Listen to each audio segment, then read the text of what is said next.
आदरणीय दर्शकवृन्द, हामीले जनबोली YouTube channel मार्फत आजको गन्तव्य भन्ने एउटा नयाँ श्रृङ्खला प्रस्तुत गर्दैछौँ। हामी हरेक दिन तपाईँलाई आजको गन्तव्य मार्फत नेपालका अत्यन्तै चर्चित र पवित्र स्थलहरूको प्रत्यक्ष रूपमा दर्शन गराउनका लागि या घुमाउनका लागि हामी यो श्रृङ्खला मार्फत हामी प्रत्येक यात्रालाई तपाईँहरूमाझ प्रस्तुत गर्ने गर्दछौँ। आज हाम्रो रोजाइमा परेको छ खोटाङको हलेसी महादेवी स्थान, जसलाई किराँत, हिन्दू र बौद्ध धर्मावलम्बीहरूले विशेष आस्थाको केन्द्रको रूपमा यसलाई लिने गर्दछन्। हिन्दू धर्मावलम्बीहरूले भगवान महादेवको साक्षात विराजमान रहेको स्थान भनेर पुज्ने गर्दछन् भने बौद्ध धर्मावलम्बीहरूले यसलाई मिनी लुम्बिनीको रूपमा अर्थात् अर्को लुम्बिनीको रूपमा स्वीकार गर्दछन् र किराँत धर्मावलम्बीहरूले पनि यो पवित्र भूमिको रूपमा स्वीकार गर्दै यसमा विशेष पूजाआजा र दर्शन गर्ने गर्दछन्। आजको गन्तव्य म तपाईँलाई काठमाडौँको बानेश्वरबाट अघि सुरु गरिसकेको छु। यति बेला म कोटेश्वरको चोकमा छु, केही जाम छ। अब म कोटेश्वरबाट अगाडि बढ्दैछु। अत्यन्तै छोटो र सठिक तरिकाले कसरी पुग्ने भनेर तपाईँलाई यो यात्रामा म जानकारी दिनेछु। देखिराख्नु भएको छ कोटेश्वरबाट हामी यति बेला जडीबुटीतर्फ अगाडि बढ्दैछौँ। काठमाडौँबाट हलैसीको यात्रा 221.2 किलोमिटरको हुनेछ। यो चाहिँ खुर्कोट घुर्मी हुँदै मध्य पहाडी यातायात अर्थात् पुष्पलाल हाइवे हुँदै हामी पुग्छौँ र गाडीबाट यात्रा गर्नुहुन्छ भने 6 घन्टा 31 मिनटमा तपाईँ यहाँ पुग्न सक्नुहुन्छ। काठमाडौँको कोटेश्वर जडीबुटी अत्यन्तै जाम हुने स्थान हो भनेर तपाईँले पनि सायद सुन्नुभएको होला, किनभने यहाँ चारतिर सडक पास छ। धेरै नागरिकहरूले यो स्थानमा यसरी जाम भोग्ने गर्दछन्। हामी पनि केही क्षण जाममा परेका छौँ, तर म तपाईँलाई यसपछि अत्यन्तै द्रुत गतिमा खोटाङको हलेसीसम्म पुर्याउनेछु। छोटो समयमा बाटो अत्यन्तै राम्रो छ। हामी पुष्पलाल राजमार्ग हुँदै सिन्धुलीको त्यो नागबेली सडक हुँदै हुँदै हामी यहाँहरूलाई हलेसी पुर्याउने गर्दछौँ। मैले यहाँलाई जडीबुटीभन्दा अगाडि बढाइसकेको छु। संयोगवश यहाँ तपाईँले देख्नु भएको छ, यहाँ वैवाहिक सम्बन्धको एउटा हामीले गाडी थियौँ। अब यात्रा अत्यन्तै रमणीय हुनेछ, अत्यन्तै रोचक हुनेछ। हरेक स्थानको बारेमा म तपाईँलाई जानकारी दिँदै लैजानेछु। अब द्रुत गतिमा हामी अगाडि बढ्दैछौँ। हामी बाइकमा यात्रा गर्दैछौँ। यो यात्रा चाहिँ तपाईँले आफ्नै कार छ भने या आफ्नै भेहिकल छ भने अथवा आफूसँग बाइकै छ भने पनि तपाईँ मजाले पुग्न सक्नुहुनेछ। झन्डै 80-90 को स्पिडमा हामी यति बेला अगाडि बढिराखेका छौँ। तपाईँले देख्न सक्नुहुन्छ। यो म यति बेला भक्तपुरको नयाँ ठिमी नजिक पुग्न आँटिसकेको छु। हामी जगातीबाट पनि अगाडि बढिसकेका छौँ। निकै माथि हामी यो अब काभ्रे जिल्ला हामी प्रवेश गरिसकेको छ। बनेपा धुलीखेल हुँदै हामी अगाडि बढ्छौँ। यो बाटो अलिक धेरै व्यस्त हुन थालेको छ पछिल्लो समय। तराईबाट पनि यहाँ सवारी साधनहरू आउन थालिसकेपछि, मिनी बसहरू आउन थालिसकेपछि यो बाटो अलिक बढी व्यस्त छ। सँगसँगै यता अरण्यको राजमार्ग मार्फत अथवा चीनको खासा लासा हुँदै आउने विभिन्न मालवाहक ट्रक सँगसँगै सवारी साधनहरू पनि यही बाटो हुँदै राजधानी छिर्ने भएकाले यो अलिक बढी व्यस्त छ। मैले तपाईँलाई बनेपा पुर्याइसकेको छु। यो बाटो तपाईँले क्लियर नदेख्नुको कारण भनेको यो पुस माघको बेला हुस्सु लागेको छ, अत्यन्तै चिसो ठन्डा छ। तर पनि हामी तपाईँलाई यात्रामा गन्तव्यसम्म पुर्याउनका लागि यो प्रयास अगाडि बढाइरहेका छौँ। बनेपा पनि अत्यन्तै ठुलो सुन्दर सहर छ। तपाईँहरू जो कोही बनेपा पुग्नु भएको छैन भने यो चाहिँ काभ्रे पलाञ्चोक जिल्लामा पर्दछ र बनेपा सुन्दर फराकिलो सहर। मैले यहाँलाई अब धुलीखेलबाट पनि म यो यात्रा अगाडि बढाउँछु र धुलीखेल नजिक पुग्दैछु म। यो चाहिँ काठमाडौँ विश्वविद्यालयको केन्द्रीय कार्यालय भएभन्दा छेउछाउ पर्छ र म झन्नै धुलीखेल चोक नजिकै पुग्दैछु। अब अत्यन्तै हुस्सु लागेको छ, चिसो छ। नभएदेखि मैले तपाईँलाई यहाँ धेरै यो यात्रामा तपाईँलाई मैले धेरै रमणीय गन्तव्य देखाउँथेँ। यहाँ देख्नुहुन्छ तपाईँले देब्रेतिर चाहिँ यो चीन जाने बाटो हो। अब दाहिनेतिर म खोटाङ हलेसीतर्फ जाने बाटोतर्फ जाँदैछु। यो चाहिँ धुलीखेलको चोक हो, काभ्रे पलाञ्चोक जिल्लाको धुलीखेल। अघि तपाईँले देब्रेतर्फ देखेको बाटो यो चीन जाने बाटो हो। सँगसँगै यहाँ चाहिँ दोलखातिर पनि गइन्छ र यो बाटो चाहिँ धुलीखेल हस्पिटलतर्फ हुँदै हामी अब भकुण्डे बेसीतर्फ ओह्रालो लाग्छौँ। तीव्र गति जीवनको क्षति भन्छन्, त्यसैले तपाईँले गतिमा चाहिँ ध्यान दिनु होला। तर मेरो यहाँ गति अलिक बढी नै तीव्र छ भन्ने तपाईँले देख्न सक्नुहुन्छ। तर म यहाँ निकै होसियारीपूर्वक आफ्नो यात्रालाई अगाडि बढाइरहेको छु। धुलीखेलको ओह्रालो हामी तल झरिसकेका छौँ। ओ निकै हुस्सु लागेको छ, चिसो पनि मैले त्यति खेपिरहेको छु, नभए तपाईँले यहाँबाट निकै रमणीय स्थानहरू देख्न सक्नुहुन्थ्यो। भकुण्डे बेसीभन्दा माथिको डाँडा हामी अब यहाँबाट भकुण्डे बेसी पुग्छौँ। अत्यन्तै रमणीय ठाउँ छ। यो भागसम्म पनि निकै चिसो नै छ। यति बेला धुलीखेल बनेपा हुँदै तपाईँ सिन्धुलीबाट चाहिँ यदि बर्दिवास हुँदै तराईतिर जानुहुन्छ या यता खुर्मी हुँदै खोटाङ ओखलढुङ्गा सोलुखुम्बुको यात्रा गर्नुहुन्छ भने यो भागमा यो क्षेत्रसम्म पनि चिसो हुन्छ। त्यसैले तपाईँले चिसोबाट बच्नका लागि यदि यो जाडो मौसममा यात्रा गर्नुहुँदैछ भने तपाईँले आफूले लगाउने केही बाक्ला कपडाहरू प्रयोग गर्नुपर्ने देखिन्छ। पहिला यो बाटो खास गरी ट्रकले निकै बिगारेको हुन्थ्यो, खाल्डाखुल्डी अत्यन्तै हुन्थ्यो। तर यति बेला संयोगवश म यात्रा गर्दै गर्दाखेरि अत्यन्तै कालो चिल्लो सडक तपाईँले देख्न सक्नुहुन्छ। निर्धक्कसँगले तपाईँले तीव्र गतिमा आफ्नो शरीरलाई अगाडि बढाउन सक्नुहुन्छ। तर सावधान, यो अत्यन्तै नागबेली तरिकाको बाटो छ, धेरै नै टर्निङहरू छन्। त्यसैले यो घुमाउरो ठाउँमा तपाईँ सचेत भएर आफूले आँखाले नदेखेसम्म, आँखाले देख्दाखेरि चाहिँ तपाईँले गति अगाडि बढाए हुन्छ, किनकि यात्रालाई छिटो पुगिन्छ। तर यदि आँखाले देखिँदैन, जस्तै यसरी टर्निङमा देखिँदैन भने तपाईँ रोकिनुपर्छ। अत्यन्तै रमणीय स्थल भकुण्डे बेसी नजिक तपाईँलाई ल्याउँदैछु म। अब देख्नुहुन्छ यो छेउको चाहिँ रोसी खोला हो। तपाईँले सुन्नुभएको होला सिद्धिचरण श्रेष्ठको मेरो प्यारो ओखलढुङ्गामा गिरी फोरी बहने रोसी भन्ने चाहिँ शब्द सुन्नुभएको होला। यो वास्तवमै गिरी फोरेर, ठुल्ठुला पहाड फोरेर झर्ने नदी हो। यसले यहाँका धेरै जमिनहरूलाई सिंचित गरेको छ, खेतीयोगी जमिनहरूलाई धेरै नै व्यवस्थित गरेको छ। यहाँबाट हामी एकैचोटि तपाईँलाई मैले अब एकदमै छिटो तीव्र गतिमा लानका लागि सिन्धुली आसपास पुर्याइसकेको छु मैले। खुर्कोटको बाटो, खुर्कोट भन्ने तपाईँले सुन्नुभएको होला। हामी खुर्कोट पुग्छौँ यहाँबाट।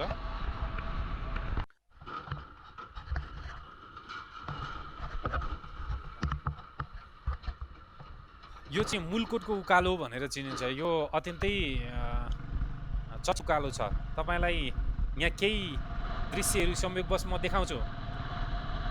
यहाँ धेरै ऐनाहरू राखिएको के होला भनेर तपाईँले टिकटकमा भाइरल भएका भिडियोहरू पनि देख्नुभएको हुनसक्छ। यसैले यहाँ चाहिँ कुनै समय अत्याधिक दुर्घटना हुने भएपछि दुर्घटनाबाट बच्नका लागि हरेक चालकले एउटा ऐना चढाउँदै गएपछि मुलकोटको पुरै एउटा डाँडा ऐनाले भरिएको छ। त्यो रोचक दृश्य तपाईँले यहाँ देख्न पाउनुहुन्छ। यो अत्यन्तै नागबेली बाटो, अत्यन्तै तपाईँले देख्नुहुन्छ। अब यहाँ हामीले कतिचोटि फन्का मारिराखेका छौँ। मैले त्यही देखाउनका लागि पनि मैले कन्टिन्यू यात्रा गरिरहेको छु। यो धेरैचोटि हामीले टर्निङ यसरी यु टर्न गर्नुपर्छ, जसलाई मुलकोट भनिन्छ। यसपछि आउँछ खुर्कोट। खुर्कोटपछि तपाईँले एउटा यात्रा सिल्लीतर्फ हुन्छ भने अर्को यात्रा चाहिँ उदयपुरको तलको भाग हुँदै त्यसपछि हामी ओखलढुङ्गा पुग्छौँ। ओखलढुङ्गाबाट खोटाङ पुग्छौँ। यो गेट, यो पुष्पलाल राजमार्ग अन्तर्गतको यात्रा गराउँदैछु म तपाईँलाई। तल हेर्नुहोस्, अत्यन्तै नागबेली सडक तपाईँले यदि फोटोमा देख्नु भएको छ भने आज तपाईँले भिडियोमै देख्न पाउनु भएको छ। यहाँ अत्यन्तै सचेत हुनुपर्छ, किनभने सवारी साधन पनि तीव्र गतिमा आइरहेका हुन्छन् र बाटो पनि साँघुरो छ, अत्यन्तै नागबेली छ, अत्यन्तै टर्निङ छ।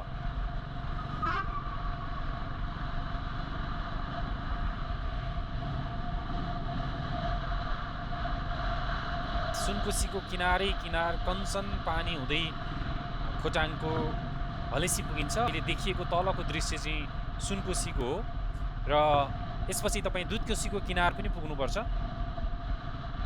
यी पूर्वका ठुला नदी हुन्।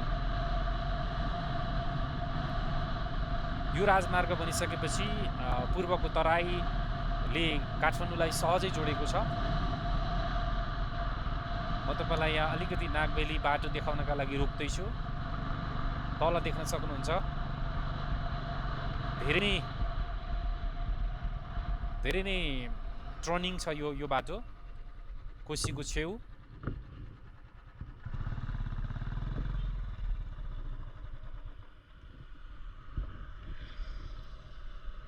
यसरी यात्रा गर्दा तपाईँले आफूसँग क्यामेराहरू लिनुभयो भने एक्लै फोटो भिडियो खिच्दै पनि जान सक्नुहुन्छ। जसै गरी यो मेरो एक्लो यात्रा हो। एक्लो यात्रा गर्न पनि गाह्रो छैन। अब मैले अघि भनेको कुरा ऐना देख्नु भएको छ यहाँ तपाईँले, यो निकै परसम्म छ र यहाँनिर तपाईँले देख्नुहुन्छ सानो मन्दिर देख्नुहुन्छ। मन्दिरमा देवीको मन्दिर राखिएको छ, अकेला देवी भनेर राखिएको छ र अझै धेरै परसम्म तपाईँलाई यो ऐनाको दृश्य हो। टिकटकमा भाइरल भएको भिडियोका कारण मैले यहाँ केही स्लो गर्न खोजेँ, तर आफ्नो यात्रामा पुग्नै पर्ने भएकाले गर्दा म आफूलाई रोकिएको चाहिँ छैन। हेर्नुहोस् न कति लामो स्थानसम्म यसरी ऐना राखिएको छ। एउटा धार्मिक विश्वास हो। अब म यो मुलकोटबाट खुरकोटतर्फको यात्रा गर्दैछु। बाटो यस्तै नागबेली छ।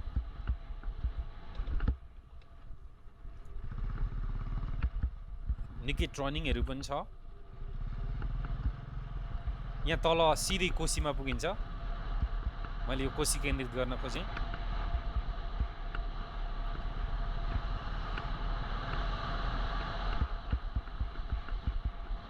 एकै मिस्टेक मात्रै यो चाहिँ जीवन पूर्ण रूपमा फेल हुन्छ यो बाटो। त्यसैले एक मिस्टेक अथवा एक गल्ती पनि तपाईँका लागि पाइन्न, किनभने एक मिस्टेक गेम ओभर भन्ने सुन्नु भएको छ नि। यो राजमार्गको यात्रामा चाहिँ तपाईँले यो कुरा ध्यान हरेक पटक मस्तिष्कमा राखिराख्नुपर्छ। एउटा मात्रै मिस्टेक भयो भने तपाईँको जीवनको गेम ओभर हुन्छ। तल कोसी छ, माथि अत्यन्तै साँघुरो नागबेली सडक छ, तर सडक अत्यन्तै राम्रो भएका कारण तपाईँ आत्तिनुपर्ने या डराउनु पर्ने भने चाहिँ छैन। सचेत हुनु पर्यो, अर्थात् अगाडि नदेखेसम्म गतिलाई चाहिँ नियन्त्रण गरेर हिँड्नुपर्छ। जस्तै म भर्खर आइपुगेँ, फेरि अर्को टर्निङ भेटिहालेँ, यो टर्निङ काट्छु, अर्को भेटिहाल्छु। अब हामी खुरकोट नजिक आइपुगेका छौँ। यो खुरकोट बजार देब्रेतर्फ देख्नुहुन्छ यहाँ चाहिँ प्रहरीको चेकपोस्ट छ र यो पनि भर्खरै उदाएको एउटा सहर जस्तै बनिसकेको छ। ठुला घरहरू बनिसकेका छन्, आरामदायी होटेलहरू छन्। यहाँ तपाईँले हतार नगरिकन म केही घन्टा मात्रै ड्राइभ गर्छु र एक दिन म खुरकोटमा बस्छु भन्नुभयो भने पनि अत्यन्तै आरामदायीसँगले आनन्दसँगले बसोबास गर्न मिल्ने ठाउँ चाहिँ यहाँ छ। राम्रा होटेलहरू छन्, खानपानको राम्रो व्यवस्था छ। कोसीका माछा तपाईँले चाहिँ यहाँ विशेष गरी खान पाउनुहुनेछ र माथि सिन्धुलीबाट आएका सुन्तला, जुनार र जुनारका चाहिँ रसहरू, जुनारका चाहिँ अरू पेय पदार्थहरू सेवन गर्न पाउनुहुन्छ। अब म तपाईँलाई एउटा खास गन्तव्य पुर्याउँदैछु, जुन गन्तव्यबाट हामी घुर्मी पुग्छौँ। एउटा बाटोबाट घुर्मी भनेको उदयपुरको तल्लो भाग पर्छ र अर्को बाटो दाहिनेतर्फ लाग्दाखेरि हामी यो चाहिँ सिन्धुलीतर्फ पुग्छौँ। अर्थात् सिन्धुलीगढी हुँदै बर्दिवास हुँदै पूर्वी तराई पुग्ने बाटो छ भने एउटा बाटो चाहिँ पूर्वी पहाड जाने बाटो छ। वास्तवमा भन्ने भने यो राजमार्गले नेपालको पूर्वी तराई र पूर्वी पहाडलाई चाहिँ राम्रोसँगले जोडेको छ र काठमाडौँसँग न्यानो सम्बन्ध बनाएको छ। अत्यन्तै छिटो र सजिलो तरिकाले यात्रा गर्नका लागि यो राजमार्ग कोसे ढुङ्गा साबित बनेको छ। धेरै सुरक्षित र राम्रो बाटो छ।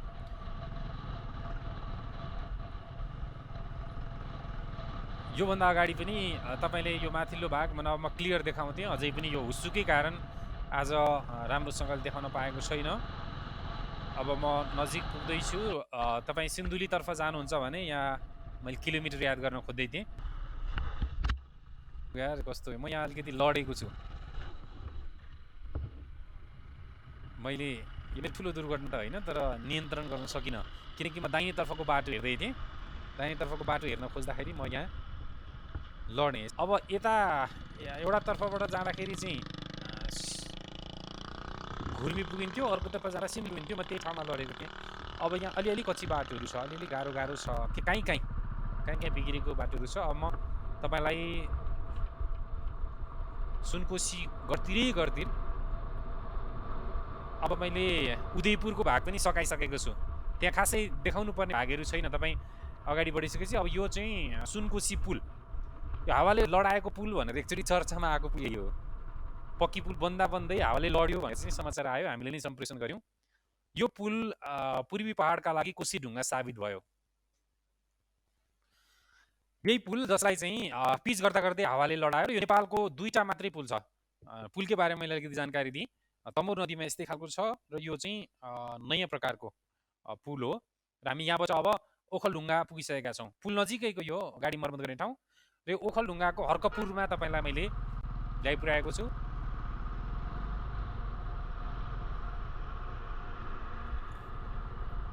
अब हर्कपुरबाट माथि हिले पानी पुगिन्छ।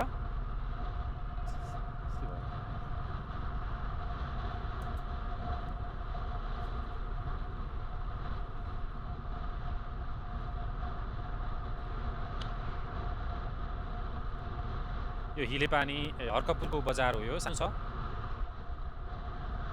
अब यहाँबाट अलिकति माथि हिले पानी भन्ने ठाउँ छ। हिले पानी पुगिसकेपछि त्यहाँबाट तपाईँ दाहिने लाग्नुभयो भने चाहिँ खोटाङतर्फको यात्रा हुन्छ, र देब्रे लाग्नुभयो भने चाहिँ ओखलढुङ्गा सोलुखुम्बु पुग्नुहुन्छ।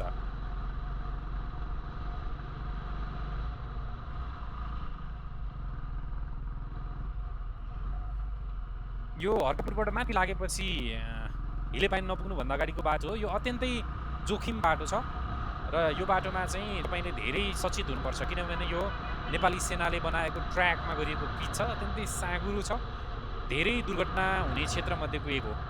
मैले तपाईँलाई केही ठाउँमा देखाउन पनि सक्छु। भिरमा गाडी अड्किराखेका छन्, ठुल्ठुला भिड छन्, र भिरमा तपाईँ अलिक सचेत भएर बिस्तारै यात्रा गर्नुपर्छ।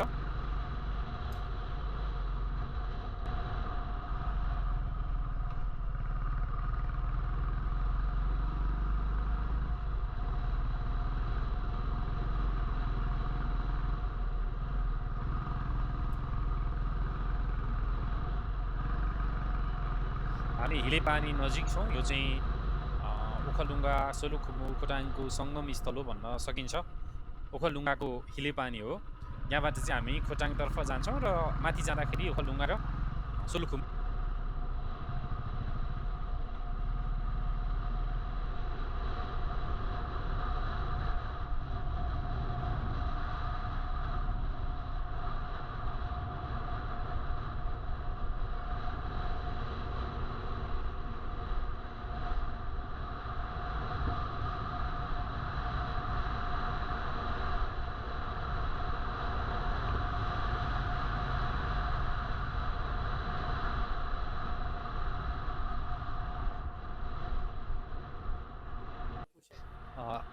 अब यो चाहिँ दुधकोशी हो।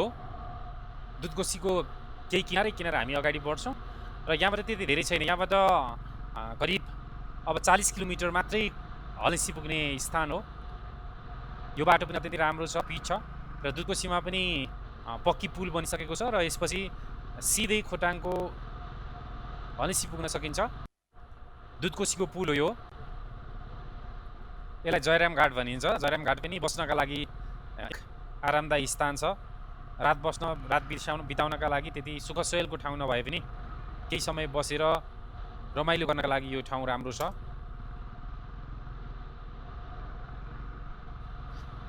यो पुल निर्माण गर्न पनि निकै लामो समय लागेको थियो। यो पुल बनेपछि खोटाङ, भोजपुर लगायतका जिल्लाका लागि अत्यन्तै सहज बनेको छ। यो पुल नबन्दासम्म तपाईँले देख्नुहुन्छ अलिकति माथि एउटा झोलुङ्गे पुल थियो। त्यो झोलुङ्गे पुल मार्फत यताका गाडी उता र उताका गाडी उतै भएर चाहिँ पास हुने गर्दथे। निकै कष्टपूर्ण यात्रा थियो पहिला। अब त्यो कष्टपूर्ण यात्रा सकिएको छ। तपाईँ सोझै काठमाडौँबाट सिधै महादेवी स्थान नजिकै पार्किङ गरेर दर्शन गरेर फर्किन पाउनुहुन्छ। यो मात्र 6 घन्टाको यात्रा हो।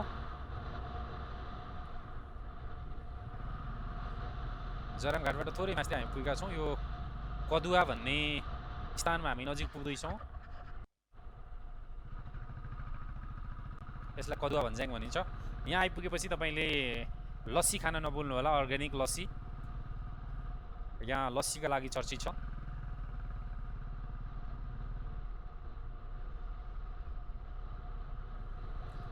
अब त्यति धेरै छैन, हामी एकदमै नजिक पुग्दैछौँ। म दुर्छिम नजिक छु। दुर्छिम भन्ने ठाउँ यो खोटाङ नै छ। त्यो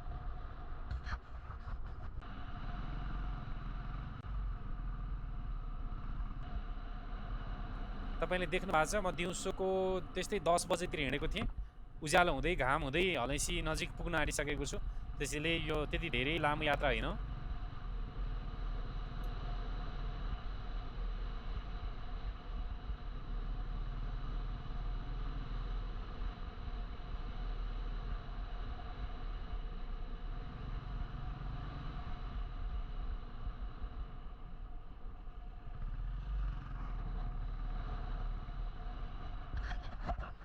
यो हलैसी महादेव स्थानको पुग्ने बित्तिकै बाटो छेउको गेट हो।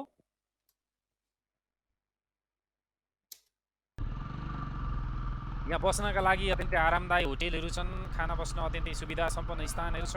तपाईँले कुनै चिन्ता लिनु पर्दैन। एक रात यहाँ बिताउनु भयो भने पनि अत्यन्तै नयाँपन पाउनुहुनेछ, मिठास पाउनुहुनेछ। र खोटाङको हलैसीको पवित्र स्थानमा तपोभूमिमा बसेर तपाईँले रात बिताएर यहाँको चाहिँ अर्ग्यानिक खानेकुराहरू खाएर फर्किनुभयो भने पनि तपाईँको जीवनमा नयाँ उमङ्ग, नयाँ रङ आउनेछ।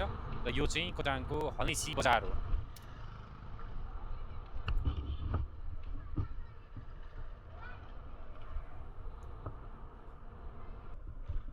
खोटाङका हलैसीका मान्छेहरू हुन् उहाँ, स्थानीयहरू भएकाले मैले तपाईँलाई अलिकति देखाइदिएँ। यो चाहिँ हलैसी बजारमा यस्ता ठुल्ठुला होटेल पनि छन्। मैले एउटाको मात्रै नाम लिइनँ किनकि हामी कसैको स्पोन्सर होइन, तर त्यहाँ धेरै होटेलहरू, राम्रा होटेलहरू छन्। हलैसी परिसरमा राम्रो बजार देख्न पाउनुहुन्छ। मैले तपाईँलाई पवित्र तीर्थस्थल हलैसी महादेवको गेटमा ल्याइ पुर्याएको छु। अब आज हामी यहाँ बास बस्नेछौँ, होटेलमा बस्नेछौँ र भोलि बिहानै पवित्र स्थल हलैसीको दर्शन गराउनेछौँ र यो पवित्रताको बारेमा पनि तपाईँलाई जानकारी दिनेछौँ। भोलिसम्मका लागि प्रतीक्षा गर्नुहोस्।